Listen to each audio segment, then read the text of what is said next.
সংস্কৃতি সম্পর্কে যেন যেভাবে সচেতন করার যে উদ্যোগ নিয়েছে এটা অত্যন্ত প্রশংসনীয় উদ্যোগ। পাখির কলকাকলি আর লেক সিটির পাহাড়ে ঘেরা মনোরম পরিবেশে উৎসবমুখর পরিবেশে পালিত হলো বাংলা নববর্ষ। বাংলাদেশ জামাত ইসলামী ৯ নম্বর উত্তর পাহাড়তলী ওয়ার্ডের বিশ্বকলোনি সাংগঠনিক শাখার উদ্যোগে আয়োজিত এই অনুষ্ঠান ছিল শিশুদের চিত্রাঙ্কন প্রতিযোগিতা ও ঐতিহ্যবাহী খাবারের সমারোহ। কচি কাঁচা রং তুলিতে ফুটে ওঠে হাজার বছরের বাঙালি সংস্কৃতি।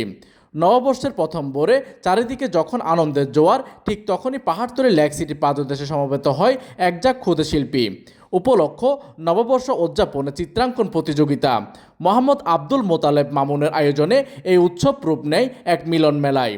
পাহাড়ের স্নিগ্ধ প্রকৃতিতে বসে শিশুরা তাদের সাদা কাগজে ফুটে তোলে বৈশাখের মেলা, গ্রামীণ প্রকৃতি আর বাংলার ঐতিহ্য। সৃজনশীলতা বিকাশ এবং নতুন প্রজন্মের কাছে বাংলার সংস্কৃতিকে পৌঁছে দেওয়ার লক্ষ্যই এই ভিন্নধর্মী আয়োজন। অনুষ্ঠানের প্রধান অতিথি ও আলামিন হাসপাতালের ব্যবস্থাপক পরিচালক এবং ৯ নম্বর উত্তর পাহাড়তলী ওয়ার্ডের কাউন্সিলর পদপ্রার্থী ইউসুফ চৌধুরী প্রতিযোগিতার আনুষ্ঠানিক উদ্বোধন করেন। এই সময় তিনি বলেন, উদ্যোগ নিয়েছেন বাংলাদেশ জামাত ইসলামী, আমরা তাদেরকে সাধুবাদ জানাচ্ছি।